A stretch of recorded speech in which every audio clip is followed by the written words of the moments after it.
no nosso programa EBD Estudo para falarmos de mais uma lição da Escola Bíblica Dominical. Nós ficamos aqui, como falamos sempre nos programas, na Igreja Assembleia de Deus do bairro Boa Esperança, na cidade de Parnamirim. Temos aqui nosso pastor regional, o pastor Reinaldo Renan de Lima, e nosso pastor local, o pastor James Costa.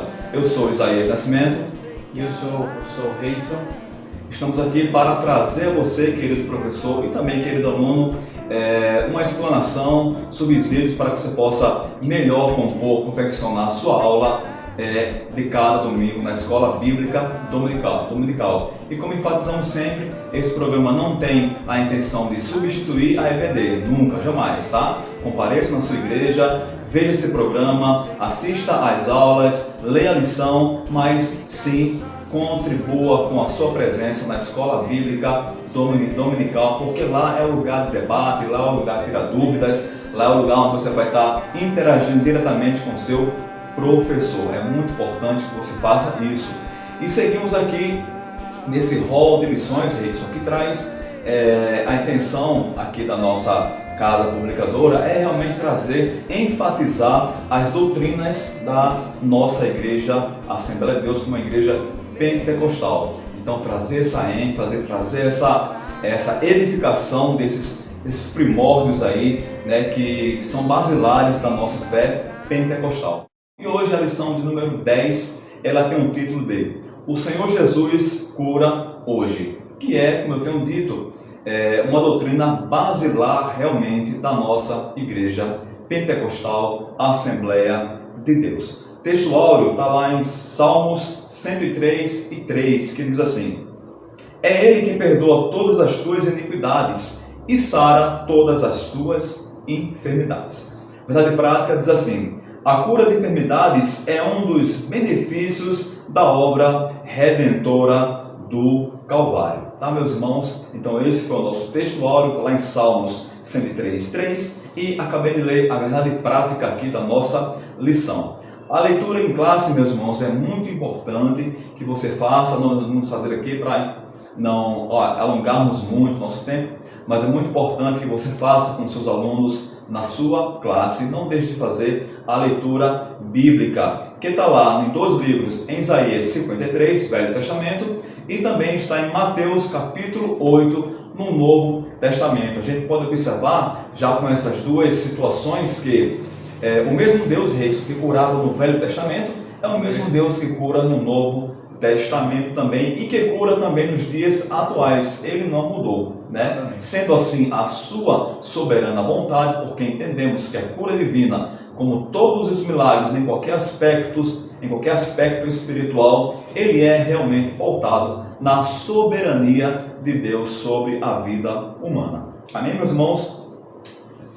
Vamos seguir. Entramos aqui agora na introdução da nossa lição, que diz assim: assim como Jesus fez no passado, ele também deseja atualmente curar e libertar os enfermos e os oprimidos. Como Jesus se compadecia, a Bíblia diz que Jesus se movia de íntima compaixão para com aqueles que precisavam de um milagre, e muitos deles eram enfermos que precisavam ser de curas divinas, e Jesus Cristo estava ali para operar aquele milagre. A gente observa, Rickson, que a cura divina, digamos assim, ela era uma das ferramentas que o Senhor Jesus utilizava mesmo para trazer à luz, né, ao entendimento das pessoas que ele era o Filho de Deus, que ele era o Filho de Deus encarnado aqui. Então, aquilo que acontecia, aquelas curas, somente Jesus Cristo, como Cordeiro de Deus, como Filho de Deus, poderia fazer. Não só curar, mas também libertar, mas também renovar, também restaurar e, por fim, salvar a vida do homem. Então, a cura divina e todas as nuances do ministério de Cristo, ela não se dissocia, ela não se separa. Faz parte, sim, da obra redentora do Mestre, a cura divina. Foi assim em todo o seu ministério.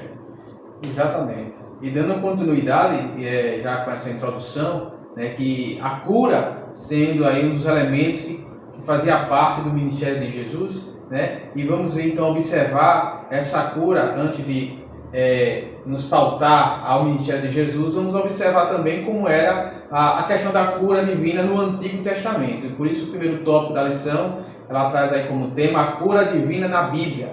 E o primeiro subtópico vai dizer a saúde pública no Antigo Testamento. Então, o povo escolhido de Deus, o povo de Israel, o povo do Pacto do Sinai, assim podemos falar, eles foram acompanhados de várias bênçãos, né? Eles foram resgatados do Egito, Deus tirou do Egito e o conduziu por muitos anos pelo deserto, até que chegasse à terra de Canaã. E nesse percurso, Deus ele fez várias promessas, e uma delas podemos ver escrita no livro do Êxodo, no capítulo 15 e no versículo 26, onde Deus ele vai fazer um pacto, né? Deus ele vai dar algumas orientações e ali vai também orientar o seu povo, o povo escolhido, naquela caminhada ali sob a liderança de Moisés. E no Êxodo vai dizer o seguinte, no versículo 26, e disse, se ouvires atento a voz do Senhor, teu Deus, e fizer o que é reto diante dos seus olhos, e inclinares os teus ouvidos aos seus mandamentos,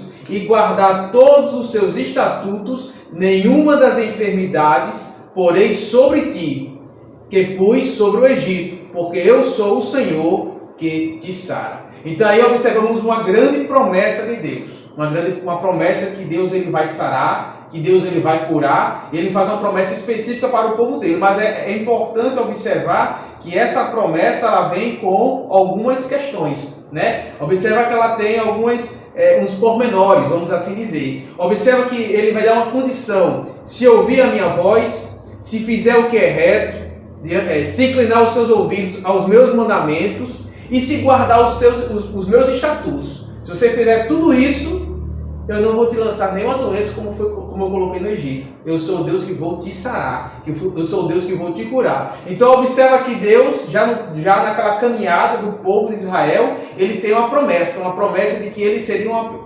pessoas que não teriam essas enfermidades, pessoas que, e se tivessem enfermidades, eles seriam curados. Ele é um Deus que ia chegar com providência. Agora que também era preciso, também da parte daquele povo, guardar os mandamentos, se inclinar para ouvir a voz do Senhor. Então isso é um primeiro subtópico aqui, ele vai falar sobre isso. Que no Antigo Testamento, né, desde já no Sinai, no início da caminhada do povo, né, já tem essa promessa de cura. Então não é algo que está restrito apenas ao ministério de Jesus, não. Ele já vem desde a origem do povo, né? Promessas de cura. E vemos no Antigo Testamento vários exemplos realmente de que pessoas foram curadas da lepra, pessoas que foram curadas e ressuscitaram, Naamã, enfim, vários personagens sendo do povo de Deus ou não, mas que foram agraciados com a cura divina. E nesse contexto, vale também salientar que a cura, né, da doença também está muito ligado à saúde pública em Israel, né? O povo de Israel temos também essa relação, né, esse cuidado de Deus para com o seu povo, o que nós iremos daqui a pouco ver no segundo subtópico, né, que vai ter algumas leis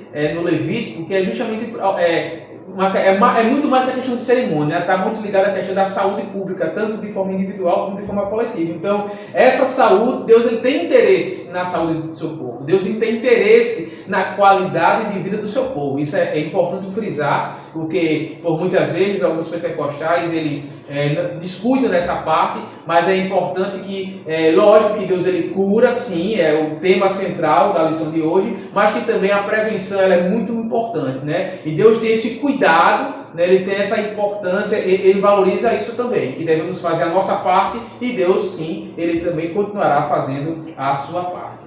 Com certeza, e já como o Reidson já tem colocado, meus irmãos, a prevenção, como diz aqui no nosso subtópico 2, ela é bíblica, Reidson, né? Então Deus ele tinha, como você falou, esse interesse mesmo das pessoas assumirem, pessoas que eu digo aqui, o povo de Israel, porque como você sabe, meus irmãos, no Velho Testamento, Deus era um Deus totalmente restrito ao povo de Israel. Não que se ele não quisesse intervir em outras nações, ele não pudesse fazer, ele interviria como ele quisesse, né? Foi assim com o povo de Nínive, né? Ele vai intervir ali naquele momento porque ele é soberano, ele pode fazer como ele quer e como ele deseja em todos os momentos e em todas as épocas. Mas ele era o Deus de Israel.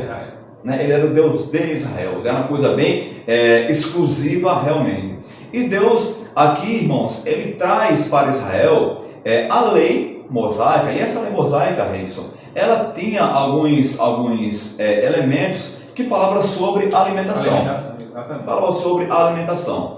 Era realmente um estilo de vida que Deus queria que o povo dele assumisse, primeiro, para que o povo fosse um povo diferente dos outros povos, para que não houvesse realmente uma mistura cultural nem social com outros povos. Se existia certos costumes em outras nações, Deus queria que a nação dele, que ele constituiu a partir de Abraão, aqueles nômades lá, né, ele realmente fosse um povo diferenciado e até mesmo nesse aspecto alimentar.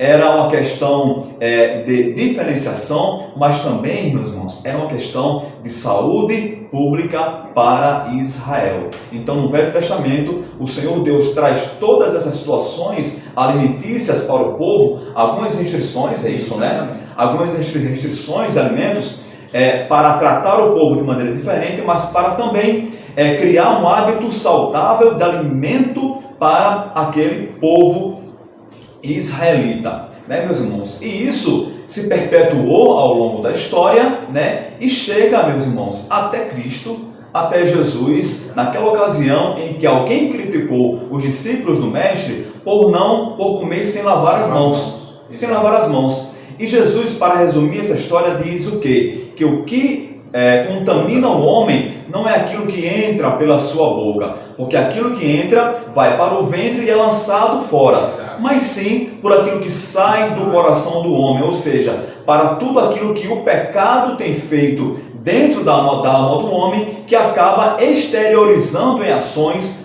para com esse homem, que é pecado contra Deus. É pecado contra Deus. Então, demistifica essa questão, né, que o povo tinha de ser limpo, ser salvo por seguir meros ritos, tá? Que não jamais poderiam trazer salvação para o homem, jamais, né? E sim, Jesus explica muito bem que essa questão aqui a questão de saúde pública essa questão que Deus trouxe lá para Israel é muito mais embasada na questão da saúde pública do que em qualquer outro aspecto. Era assim algo realmente centrado na saúde pública de Israel.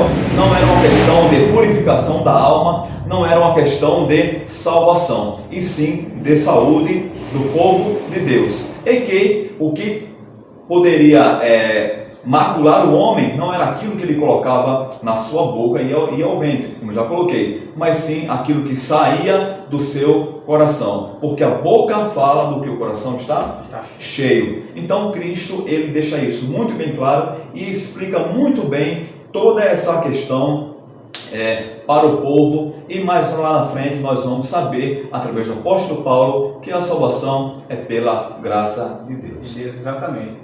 Então, já como o nosso irmão ele já fez a introdução, né, e o próprio Jesus, né, toda essa questão da purificação, de todo o ritual, o qual ele mesmo foi criticado, porque muitos naquela época só praticavam o ritual pelo ritual, mas não entendiam o propósito e o objetivo de alguns mandamentos, de algumas orientações dadas a Deus, a Moisés. E o terceiro subtópico, ele vai falar já no Novo Testamento, essa questão da cura, as curas de Jesus. Então, aqui, se fôssemos relacionar aqui as diversas curas, passaríamos o tempo bastante aqui detido, porque foram muitos os milagres, muitas as curas que Jesus ele realizou em seu ministério. E o fato era que por onde Jesus andava, por onde Jesus caminhava, ele ali atraía a multidão.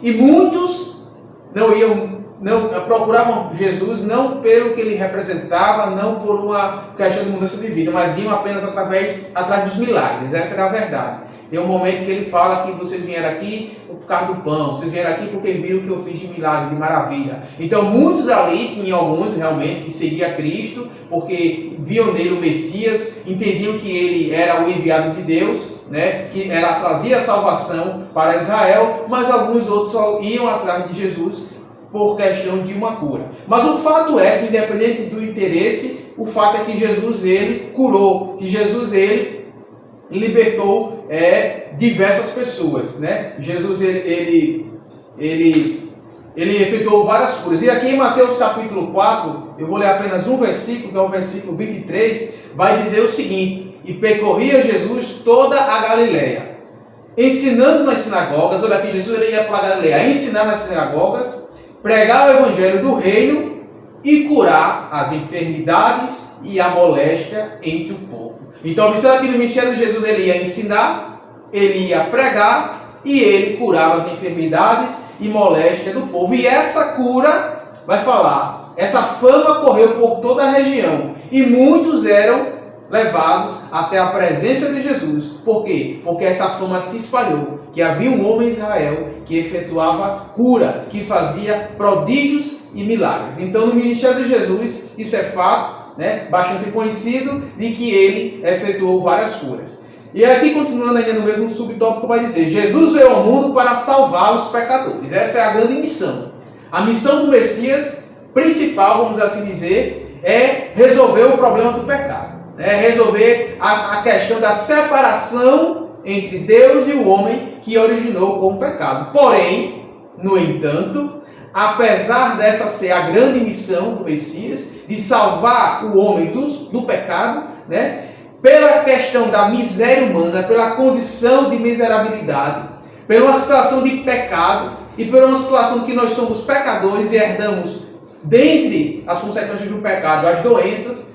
E aí vamos retornar ao que o nosso irmão Isaías falou na introdução: movido de compaixão, Jesus, ele fez em seu ministério, ele não veio apenas salvar pecadores, mas além de salvar, vamos dizer assim, que veio como um pacote. Ele veio também curar, ele veio libertar, ele veio fazer milagres, expulsar demônios. Embora a principal função do Messias é o quê? Resgatar o povo da eterna separação entre Deus e os homens, mas devido à nossa condição de miséria, devido à nossa necessidade, o que nós herdamos do pecado, as doenças, movido de compaixão, e assim até podemos frisar e entender, para melhorar até um pouco a nossa qualidade de vida. Porque nós podemos sim viver doentes e sendo salvos, isso aí não tem problema. Porque a doença ela não vai tirar a nossa salvação. Mas que assim possamos ter a melhor condição de vida, Deus ele vai curar enquanto estamos aqui na terra. Ele tem esse poder, essa capacidade. E aí é como o nosso irmão Isaías falou, pela compaixão de Deus, pelo grande amor dele, né? Então, além de salvar, ele vai e traz-nos refrigério. Então, em seu ministério, né, todos aqueles que vinham até Jesus, ele o quê? Ele curava, né? Por essa compaixão, movido por esse amor, né? Então, a cura, né, ela fez também parte do ministério de Jesus. Então vimos aí então que a cura divina, ela tanto no Antigo Testamento, né, na questão de saúde pública, é uma questão de prevenção de doenças, e vemos aí nas leis que está prevista no Levítico, né? No livro do Levítico tem algumas leis dietéticas, que é justamente sobre a dieta do povo de Israel, que deveria ser diferente, né? Podemos até ver uma situação que, quando Daniel e seus amigos são levados para a Babilônia, que havia um tipo de condimento, de alimento, de bebida, e eles, por servir a Deus, eles também têm uma alimentação, uma dieta diferenciada, né? Era um pouco diferente, né? Então podemos observar isso no Antigo Testamento e também no terceiro tópico, subtópico, que no ministério de Jesus no Novo Testamento, além de salvar os pecadores, que é a grande missão do Messias, ele também veio trazer refrigério à vida daqueles que o procuravam através da cura.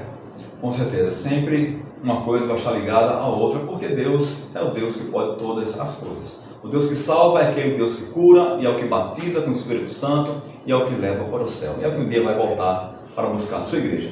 Irmãos, seguindo aqui, entramos agora no tópico segundo da nossa lição, que diz assim: a cura divina como parte da salvação. Não é isso? A gente já viu aqui uma explanação do irmão Reis em relação a isso, né? Que as duas coisas estão ligadas, porque é a operação do mesmo Deus.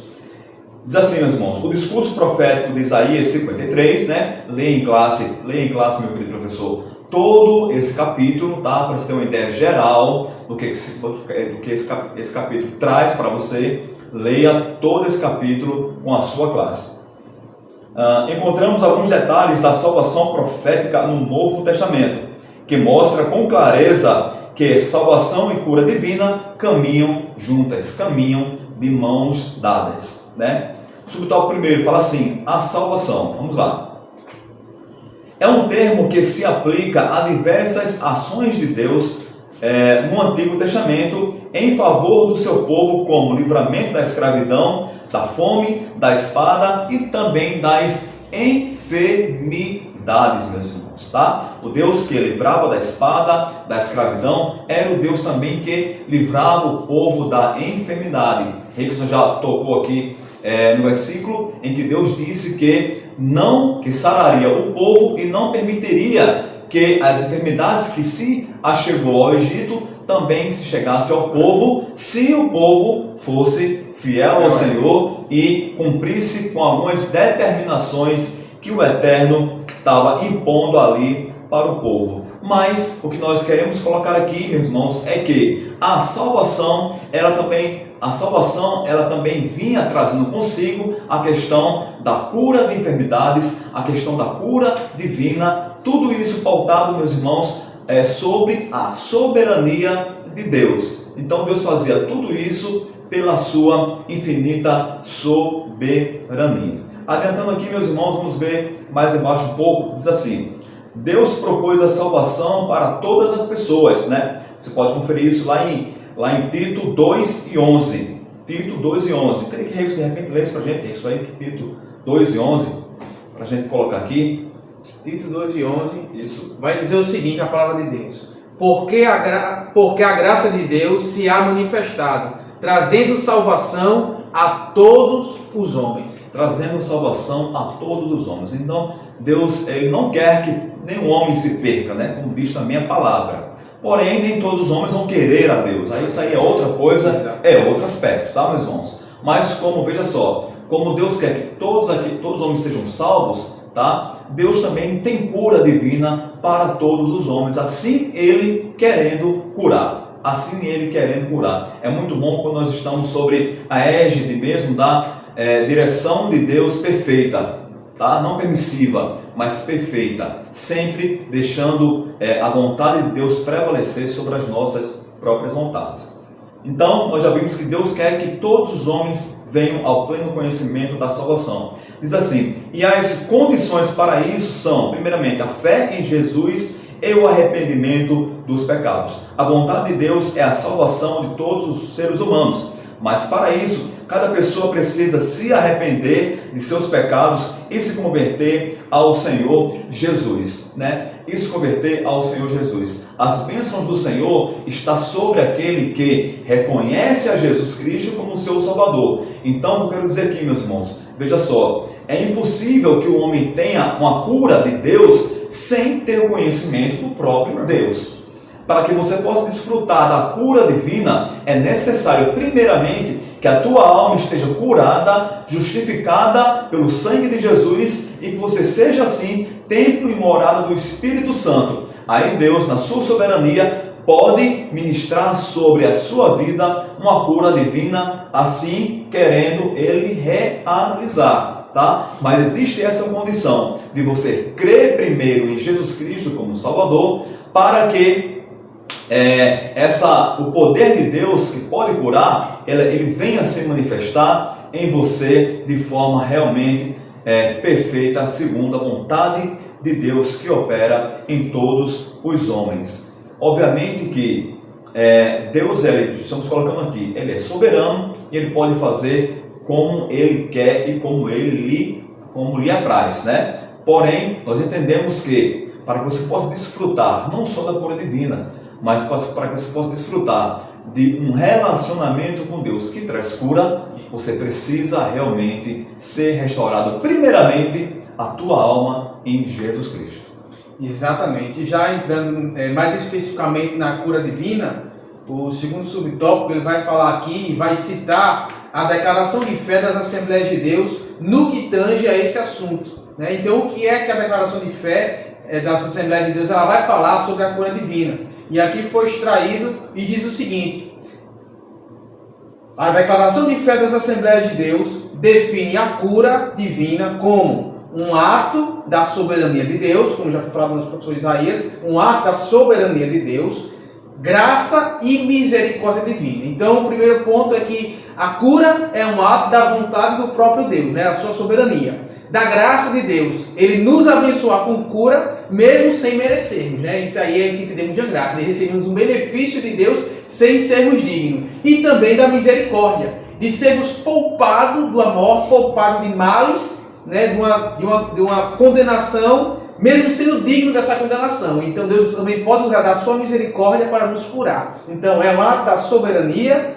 da graça e da misericórdia divina, que através do poder do Espírito Santo restaura física e ou emocionalmente aqueles que demonstram fé em Jesus Cristo. Então Deus, na sua soberania, através da sua graça e da sua misericórdia, tem poder de curar, através do poder do Espírito Santo, todos aqueles, tanto fisicamente, né, como também emocionalmente. Então Deus, ele tem a cura por completo, né? Ele não faz o trabalho de qualquer maneira e mal feito. Ele faz um trabalho completo, ele faz assim como ele também quiser. Então também aqui vamos ter levantado aqui uma outra questão nesse mesmo subtópico, é de que não é errado procurar os médicos. Também é importante frisar esse tópico, o qual o próprio Jesus, né, ele vai dizer que quem precisa de doente do médico é quem está doente, né? Então é a questão de que sim, procure os médicos. Tem uma situação lá que é curado o leproso, ele diz, vá ao sacerdote e procure ver se realmente foi curado, para que ele possa verificar e fazer toda a liturgia ali da cura, que era costume daquela época, de procurar o sacerdote, porque ele é que dava a palavra final sobre a cura. Então Jesus, ele obedecia esses ritos, vamos assim dizer. Então a questão de procurar um médico, tomar um remédio, isso não invalida o poder de Deus de curar, né? Isso aí também não está em pecado. Vou procurar um médico, isso não quer dizer que você não tenha fé em Deus, né? Deus utiliza dos recursos que ele permitiu, que ele deixou. E um dos recursos ele é Deus de toda a ciência, né? E a ciência, a medicina, todo o conhecimento que o homem possa ter, vem de Deus, né? A Bíblia fala lá, quando ele chama Jeremias, que antes de Jeremias ser concebido, ele já conhecia Jeremias e ele já chamou Jeremias para o ministério. Então, antes de Jeremias existir, ele já sabia Jeremias quem ia ser e qual ministério que ia exercer. Então, Deus, antes de alguém ficar doente, ele já sabe qual é a doença. Ele sabe como curar. E ele utiliza também da capacidade e capacita as pessoas que também possam ministrar medicamentos, né? Possam ter conhecimento científico para isso também, né? Porque todo conhecimento vem do alto, né? Todo conhecimento vem de Deus. Então, a ciência também, ela pode, sim, alguns utilizam de forma maléfica, de forma até mesmo a menosprezar Deus, mas a ciência, o conhecimento vem de Deus e pode sim ser utilizado em benefício, né, do homem, e isso não é errado, né? E isso não é errado. E Deus utiliza sim de recursos, e nisso ele também pode demonstrar o seu poder, né? A sua autoridade. E quando essa ciência falhar, quando ela chegar no seu limite, temos um conforto, que nós temos um Deus que está além da ciência, né? Além de todo o conhecimento. E aí entramos no milagre da cura, né? Não é uma cura convencional, mas uma cura já milagrosa, porque o nosso Deus, ele está além de conhecimento, de ciência, devido à sua soberania, como já foi falado, ele pode fazer todas as coisas segundo a sua própria vontade. E para frisar, e para terminar esse subtópico, temos aqui o comentarista também vai falar de um recurso que era utilizado, né, uma prática da igreja primitiva, que podemos encontrar em Tiago, né, capítulo 5, versículo 14 e versículo 15, que diz o seguinte: está alguém entre vós doente? Chame os presbíteros da igreja e orem sobre ele, ungindo com azeite em nome do Senhor. E a oração da fé salvará o doente, e o Senhor o levantará. E se houver cometido pecado, ser-lhe-ão perdoados. Então observa aqui que há uma recomendação também, né, de chamar, aqui ele fala os presbíteros, algumas versões vão falar, chama os anciãos da igreja, para que possa ali ungir e que possa orar. E essa salvação, e essa oração, além de curar fisicamente, ela pode ainda perdoar pecados, se houver pecados ali envolvidos. Então é um dos recursos também que a igreja como instituição, né, e nós como membros podemos utilizar, né, de maneira sábia, evidentemente, um recurso que é orientado aqui na palavra de Deus. Com certeza, meu amigo. Se negar a doutrina da cura em Jesus, não conhecer realmente quem era Jesus Cristo, né? Quem é Jesus Cristo como Deus. Interessante, Rickson, que existe uma premissa que a nossa Igreja Assembleia de Deus ela segue, que é em relação à doutrina que ela assume, que ela tem para si, que para ser uma doutrina para a nossa igreja, ela precisa que esteja no Velho Testamento, ela precisa estar condizente com o Novo Testamento. Então tem que estar ligado realmente. Está no Velho Testamento, porém tem que ter uma correspondência direta no Novo Testamento. E como nós estamos aqui enfatizando, a doutrina da cura, ela existe no Velho Testamento e tem uma correspondência direta no Novo Testamento. Então ela é sim uma doutrina a ser aceita e ser preservada pelas nossas igrejas, em particular pelas nossas igrejas pentecostais, porque nós cremos que Jesus, ele curou, ele cura e ele curará sempre conforme ele queira isso, né? Porque é bom nós frisarmos isso, porque existem igrejas, né, ditas evangélicas, que dizem que essa situação de milagre, de cura, não existe mais, ficou no passado e tudo mais, e Jesus ele não mais opera realizando através do Espírito Santo em nosso meio milagres como cura e profecias e tudo mais, né? Então existem igrejas que apregoam isso aí, mas a Assembleia de Deus ela enfatiza muito bem que segue essa sã doutrina que tem nascimento e correspondência no Novo Testamento, tá, meus irmãos? E também outra coisa, só pegando aqui um gancho de Rickson, não seja ignorante, meus irmãos, em negar a medicina humana, tá, meus irmãos? Pelo amor de Deus, aquilo que você pode fazer por você, Deus não faz, tá? Então você pode ir ao médico falar, porque Deus estabeleceu realmente a medicina para isso. Ele é que controla todas as coisas.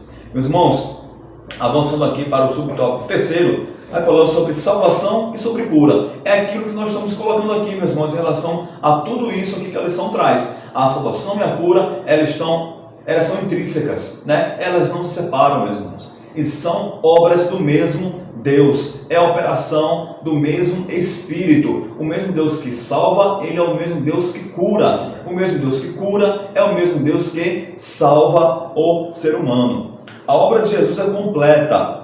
A expiação no Calvário resulta na nossa redenção e alcança também a cura do corpo físico, com certeza, pela fé, primeiramente, e realmente você tendo Jesus Cristo como seu Salvador. Diz assim o Salmo, que inclusive é o nosso texto áureo, né? Que Ele perdoa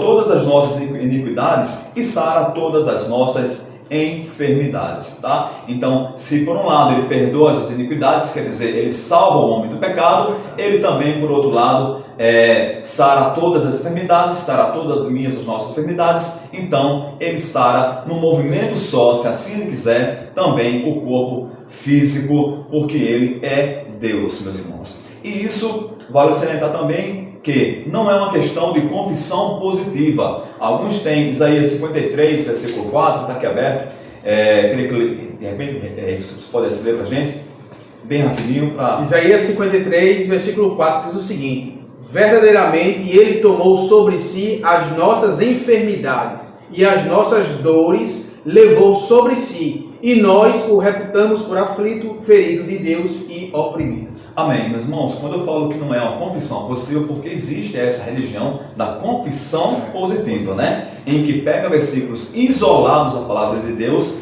e fica confessando de maneira positiva, né? Trazendo como se fosse algo mágico, como fosse algo assim realmente que em só ele confessar, Deus teria a obrigação, né, de operar aquele milagre na vida dele, porque ele toma para ele, digamos assim, a operação de determinadas passagens bíblicas sem analisar o contexto da palavra, tá, meus irmãos? Então, não é uma questão de confissão positiva, mas sim é uma questão de fé em Jesus Cristo, sabendo que ele realmente pode nos curar, nos sarar de toda e qualquer enfermidade, de acordo com o que Ele quer em nossas vidas, e assim Ele opera conforme Ele deseja. Exatamente. Então, continuando para fechar esse segundo tópico da lição, ele vai fazer um paralelo entre Isaías 53, o versículo 3 e 4, o qual eu acabei também de ler o versículo 4, e ele vai fazer um paralelo com o Novo Testamento. Ele vai citar aqui Mateus capítulo 8, versículo 16 e 17, e 1ª carta de Pedro, capítulo 2, versículo 24. O qual esse paralelo vem justamente, ele vem reafirmar, né, como a gente tem falado, aquela promessa na messiânica de Jesus, que no Calvário ele resolve o problema da salvação e o problema também da enfermidade. Ele vem ser citado em Mateus capítulo 8, versículo 17, que diz o seguinte: para que se cumprisse o que fora dito pelo profeta Isaías. O autor ele vai estar referindo a Isaías, que diz: ele tomou sobre si as nossas enfermidades e levou as nossas doenças. Então o próprio autor de Mateus ele vai fazer referências a Isaías. Em 1ª carta de Pedro, capítulo 2, versículo 24, vai dizer o seguinte: levando ele mesmo em seu corpo os nossos pecados sobre o madeiro. Então Cristo no madeiro, na cruz, resolveu o problema do pecado, para que mortos para os pecados pudéssemos viver para a justiça, e pelas suas feridas fosse sarado. E aí vai falar da ferida física, das enfermidades. Então na cruz ele resolve o problema do pecado, da salvação, e resolve também o problema das enfermidades. Então só para concluir então esse segundo tópico da lição, né, que o discurso profético de Isaías capítulo 53, ele tem total cumprimento no Novo Testamento. Temos aí, como eu citei em Mateus, uma referência, assim como também na 1ª carta de Pedro, o que mostra que é uma doutrina que tem correspondência e é uma doutrina que deve ser seguida, como nós pentecostais assim a seguimos. Exatamente, né? O mesmo Deus que salva é o mesmo Deus que cura, porque a obra redentora ela foi completa na cruz do Calvário. Assim entenda, meus irmãos, a lição até agora. No tópico 3º, irmãos, vamos adiantando aqui, diz assim: a cura divina e os desafios atuais. Os desafios atuais são diversos, e dentre eles, saber sobre a natureza da enfermidade, se o problema é físico ou espiritual, né? E ter discernimento sobre a vontade de Deus, né? Subtópico 1º diz assim: as doenças. As enfermidades são uma das causas de maior sofrimento ao ser humano, né? Claro, ninguém quer estar doente, né? Exatamente. Ninguém quer passar por doença, né? Todo mundo quer ter a sua saúde plena. Porém, as enfermidades fazem parte, né, da vida humana, né? Da vida humana. Por causa da introdução do pecado. A gente sabe que lá no Éden, Deus fez o homem para não morrer, para não adoecer. Porém, a introdução do pecado por culpa do homem fez com que todas as mazelas que o pecado podia trazer, inclusive as enfermidades e, por fim, a morte física, entrasse na natureza humana. Então, a partir de Adão, realmente o homem passa a ficar, digamos assim, à mercê das enfermidades que assola todo ser humano. Elas são consequências direta ou indireta do pecado, pois se não existisse pecado, como já colocamos aqui, não existiria enfermidade nesse aspecto, tá, meus irmãos? Nesse aspecto, porque a enfermidade entrou na natureza humana pela queda do homem no Éden. Mas isso não significa que todos os enfermos estejam em pecado, tá, meus irmãos? Não é isso. Não é isso. A fraqueza da natureza humana submissa ao pecado, ela se tornou pela queda do homem no Éden. Mas nem sempre a questão de você estar enfermo é porque você está em pecado. Isso não existe. Você não vai encontrar isso na palavra de Deus. Eu quero citar aqui, Reison, aquela passagem que Jesus cura aquele cego, né? E alguém tinha essa ideia, meus irmãos. Veja só, alguém pergunta assim, diz: quem pecou para que ele nascesse dessa maneira, né? Jesus fala que ninguém havia pecado, mas aquela enfermidade era para que a glória de Deus fosse manifesta na vida daquele jovem e fosse manifesta também, clara, para todas aquelas pessoas que conheciam aquele jovem, que sabiam que ele era cego e que agora ele havia sido curado pelo poder e graça de Jesus. Então, meus irmãos, temos que diferenciar essa questão de eu estar enfermo, quer dizer que eu estou em pecado? Negativo. A enfermidade é algo natural realmente da natureza do homem caída. Estamos à mercê. Pode ser que você fique doente ou não, né? Isso não tem uma ligação direta. Pode ser que você cometa pecado e não fique enfermo. Isso. Pode ser que você fique enfermo sem ter cometido pecado algum. Não é verdade? Adiantando, meus irmãos, Diz assim: no entanto, não se pode generalizar, visto que cada caso tem as suas peculiaridades, tá, meus irmãos? Cada caso é um caso peculiar, temos que analisar dentro da palavra de Deus se algo é espiritual, que também pode ser algo espiritual, tá, uma opressão maligna, como não pode ser tão somente algo natural da nossa efêmera existência humana, tá, meus irmãos?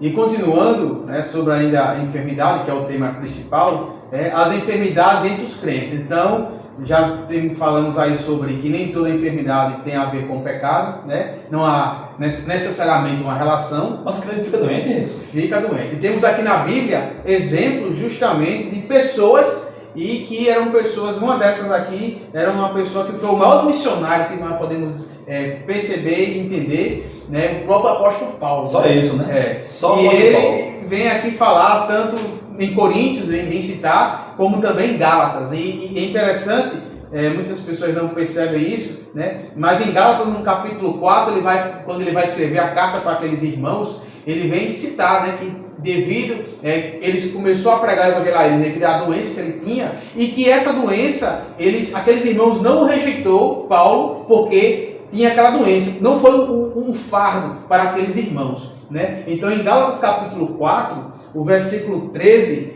ao versículo 15 vai dizer: e vós sabeis que primeiro vos anunciei o evangelho estando em fraqueza da carne, ou estando enfermo na carne, algumas traduções vão falar, e não rejeitastes, nem desprezastes isso. Quer dizer, não é porque ele estava doente, não é porque ele estava enfermo que ele rejeitou, né? Não serviu de fardo para aquela igreja, o fato de Paulo carregar essa doença, né? E isso que era uma tentação na minha carne, antes me recebeste como anjo, como sendo o próprio Cristo. Então eles receberam Paulo como se fosse o próprio Cristo.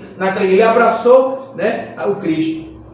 Então, essa leitura vai falar o quê? Que Paulo ele tinha uma enfermidade, né? Paulo a gente não sabe exatamente do que se tratava, né? Mas especificamente, mas o fato é que ele tinha enfermidade. Também podemos citar Timóteo, que tinha uma enfermidade no estômago, né? Temos lá em 1 Timóteo 5:23, não vou ler por causa do tempo, mas temos lá que ele tinha uma enfermidade, qual Paulo também recomendava ele fazer, tomar algumas prescrições, né? Algumas para curar, para aliviar aquela dor estomacal assim de Timóteo. E também temos aí em 2 Timóteo 4:20, o irmão Trófimo, né? O irmão Trófimo era um daqueles irmãos que estavam ali colaborando com o ministério de Paulo, e ele vai citar vários nomes, e dentre eles o irmão Trófimo ele vai dizer, no versículo 20, Erasto ficou em Corinto e deixei Trófimo doente em Mileto. Então ele era um obreiro que colaborava com Paulo, e ele teve, e vem citar aqui que em Mileto o Trófimo ficou lá doente. Então a enfermidade ela bate na porta do crente, né? E isso não quer dizer que o crente seja em pecado, que seja mais ou menos crente, não. A enfermidade, como o nosso irmão José já falou, ele é uma consequência do pecado, e enquanto estivermos na vida aqui na terra, né, nós não, como salvos, nós não estamos no domínio do pecado, mas o pecado ele nos aflige, né, ele continua a nos afligir, porque o nosso corpo ele é pecaminoso, e dentro dessas aflições do pecado, né, nós carregamos enfermidades. Então a enfermidade ela não é um privilégio do não crente, né, ela é o privilégio de todo ser humano, quer seja crente ou não. É verdade, eu brinquei aqui com o Rickson, né, na entrada desse tópico, porque Rickson, existe pasmo, a gente fica pasmo com isso, mas existem crentes que acham isso mesmo. Isso. Né? É tão pentecostal de um jeito que acha que não fica doente, não. Né? Que está isento de doença, meus irmãos. Tá? Não sejais ignorantes quanto a isso, tá, meus irmãos?